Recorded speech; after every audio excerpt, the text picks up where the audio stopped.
எல்லாருக்கும் வணக்கம். ஆக்சுவலாக வந்து நான் இங்கே வந்ததுக்கப்புறம் தான்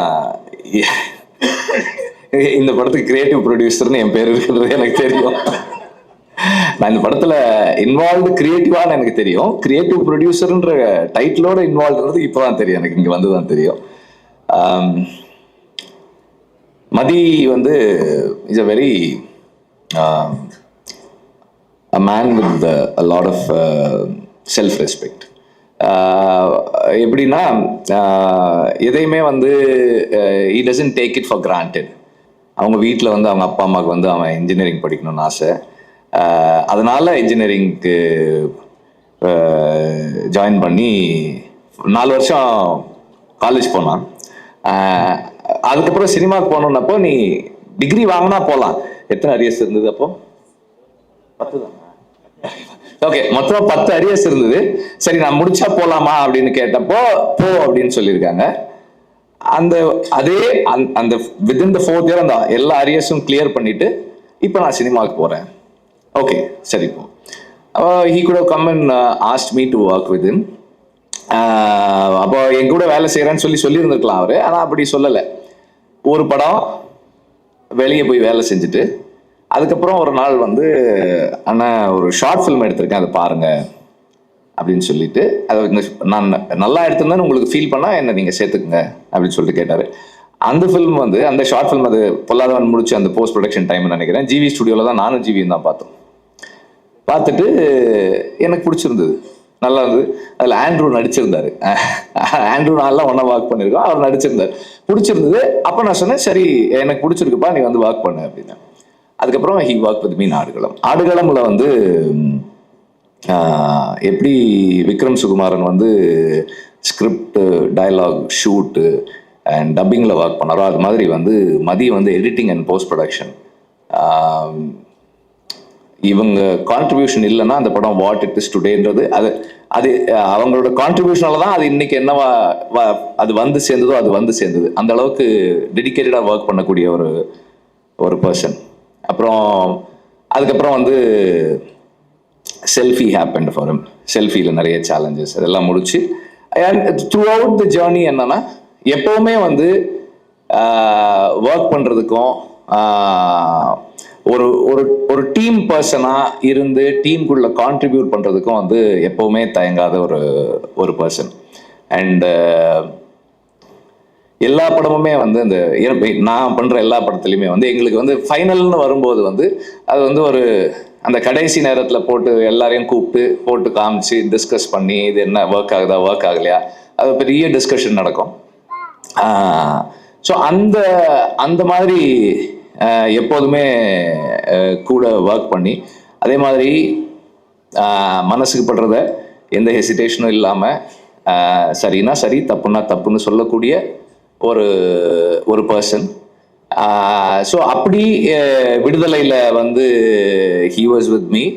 அண்ட் அந்த விடுதலை ஃபர்ஸ்ட் பார்ட்டில் அந்த ட்ரெயின் சீக்வன்ஸ் ஷூட் பண்ணும்போது he was working for that shoot. அதுக்கப்புறமா போஸ்ட் ப்ரொடக்ஷன்லேயும் இருந்தார்.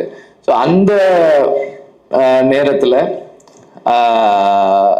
எல்ரைட் சாருக்கு வந்து மதியோட இன்ட்ரொடக்ஷன், மதி ஒர்க் பண்ணுறதெல்லாம் பார்க்குறாரு. மணியும் எல்ரைட் சாரும் வந்து they are very impressed. They have அவருடைய கான்ட்ரிபியூஷன் அண்ட் இப்போ எல்லாரும் சொன்னாங்களே ரொம்ப பேச மாட்டான்னு, அதெல்லாம் நல்லா தான் பேசுவாங்க. ஸோ அப்படி அது ஒரு இதுதான், என்ன பேசணுமோ எப்போ பேசணும் அதெல்லாம் கரெக்டாக பேசுவான், அதெல்லாம் ஒன்றும் இல்லை. So the way he carries himself, the way he puts across his thoughts, அது வந்து எல்ரைட் சாருக்கு ரொம்ப பிடிச்சிருந்தது. அப்போ ஒரு தடவை பேசும்போது, சார் நான் நல்ல பையனாக இருக்கான் சார், ஏதாவது ஸ்கிரிப்ட் அப்படி ஒரு நல்ல ஒப்பீனியன் இருக்கு அப்படின்னும் போது அவன் Mathi was working for his film. அப்போ இந்த ஐடியா எனக்கு சொன்னப்போ எனக்கு ரொம்ப பிடிச்சிருந்தது, ரொம்ப நல்லா இருக்கு. பிகாஸ் இந்த மாதிரி ஒரு வேர்ல்டுக்குள்ள இங்கே இருக்கு. அதுல அந்த இவங்க அந்த அவர் ஒருத்தர் சொல்றாரு இல்லையா, இப்போ எப்படி நிலத்துல இருக்கவங்களுக்கு ஜல்லிக்கட்டோ அது மாதிரி எங்களுக்கு இந்த பாய்மர படகு போட்டி. நம்ம இங்கே இருக்கோம், நம்ம மக்கள்ல ஒருத்தருக்கு வந்து இப்படி ஒரு விளையாட்டு இருக்கு, இப்படி ஒரு ஸ்போர்ட் இருக்கு, அது அவங்க வாழ்க்கையோட அவ்வளவு முக்கியமான ஒரு அங்கமா இருக்கு, ஆனா நமக்கு தெரியல.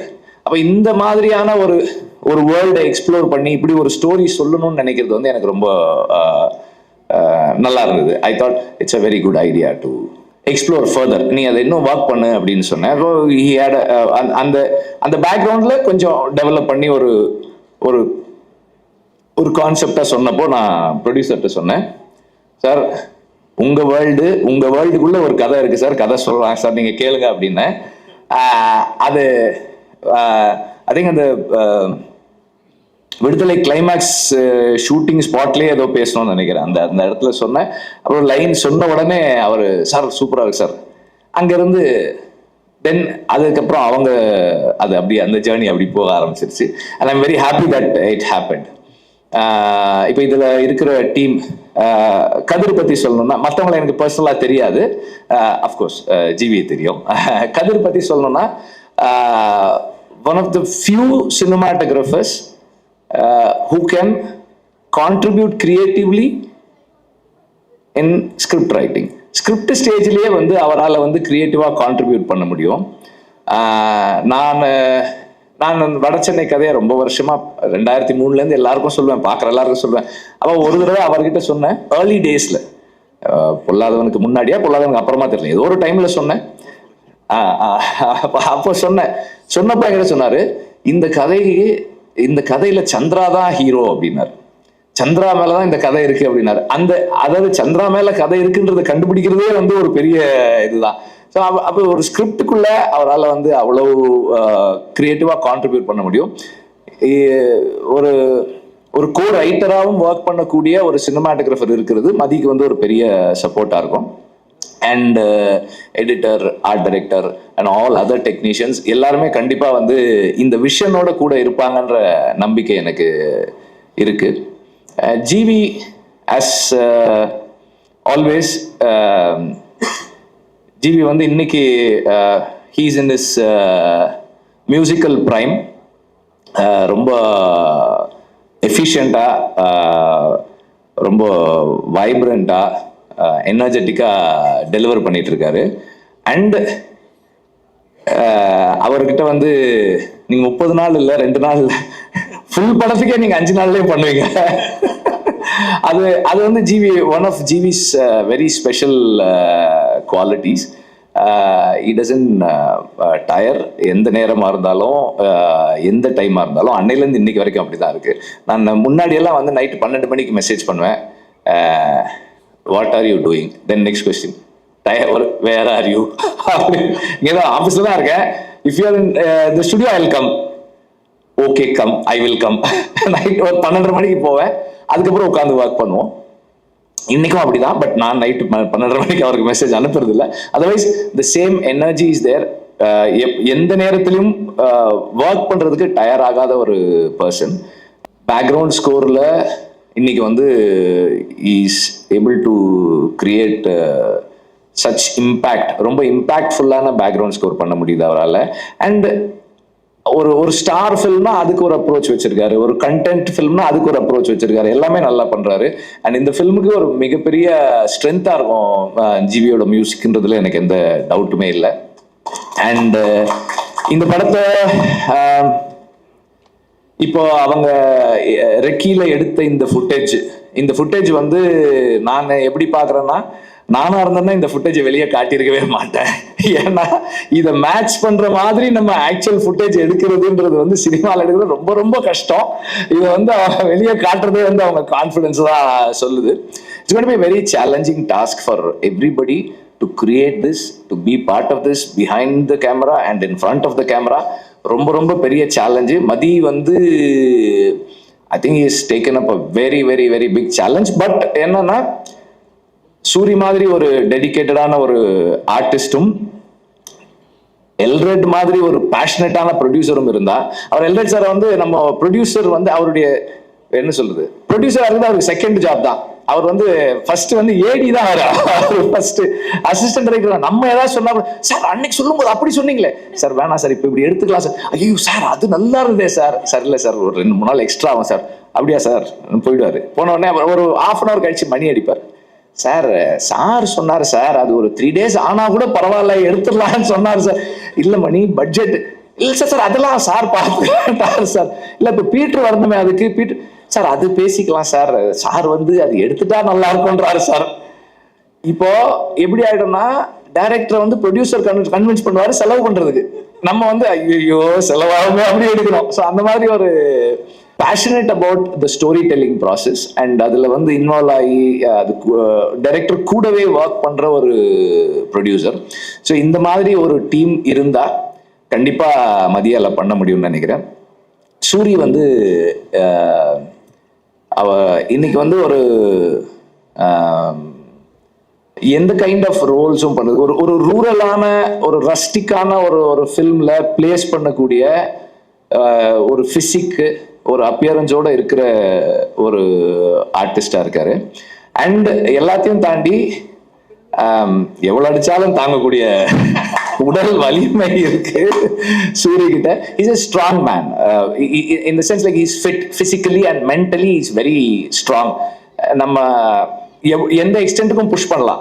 இப்ப இந்த அவங்க அந்த அந்த அந்த ட்ரோன் ஷாட்லயே இந்த படகு திரும்பும்போது ஒருத்தர் வந்து தண்ணியில விழுந்துடுறாரு. இப்போ இந்த மாதிரி தண்ணியில விழுந்து தூக்கி இப்போ சூரியன்னா தூக்கி டக்குன்னு தலையை தோட்டு அடுத்த டேக் போலாம் அப்படின்றலாம். மத்தவங்க அப்படி முடியுமான்னு தெரியல. சூரிய வந்து நிறைய தயாராகணும் அதுக்கு. அப்புறம் வந்து சுஹாஸுக்கு வந்து ஒரு சிறப்பு நன்றி. அவர் எடுத்துக்கிட்ட எஃபர்ட்டுக்கு, இங்க தமிழ்ல பேசணும்னு எடுத்துக்கிட்ட முயற்சி இருக்கு இல்லையா, அதுக்கு வந்து ஒரு ஒரு ரொம்ப சிறப்பான நன்றி. ஏன்னா அவர் வந்து இப்ப நம்மளே வந்து பாதி தமிழ் பாதி இங்கிலீஷ்ல தான் பேசுறோம். ஆனால் இங்க வரும்போது தமிழ்ல பேசணும்னு அவர் போட்ட அந்த அந்த முயற்சி வந்து ரொம்ப பாராட்டுக்குரியது. Special thanks, you have impressed me. So and எல்லாருக்கும் வந்து என்னுடைய வாழ்த்துக்கள். அண்ட் மதிய வந்து நான் திட்டல, கொஞ்சம் அழுத்தமா சஜஸ்ட் பண்ணேன், அவ்வளவுதான். மணியை பத்தி சொல்லணும். மணி வந்து எல்ரெட்டுடைய ஒரு ஒரு என்ன சொல்றது ஒரு ஃபில்டர். மணி வந்து எதை எப்படி எங்க யார்கிட்ட சொல்லணுன்றத வந்து ரொம்ப பக்குவமா ஹேண்டில் பண்ணி ஒரு ப்ராஜெக்டை பத்திரமா, இந்த படத்தினுடைய பாய்மரம் வந்து மணி தான் கரெக்டா வந்து கொண்டு போய் சேர்க்கறதுக்கு வந்து மணி வந்து எப்போதுமே முயற்சி பண்ணிக்கிட்டே இருக்கிற ஒரு ஆள். எல்லாருக்குமே வந்து என்னுடைய வாழ்த்துக்கள். அண்ட் ஒவ்வொரு கட்டத்திலையும் அந்த படத்தை நான் பார்த்துட்டே இருக்க போறேன். என்னுடைய கருத்துக்களை அழுத்தமா சொல்லிக்கிட்டே இருக்க போறேன். Thank you very much.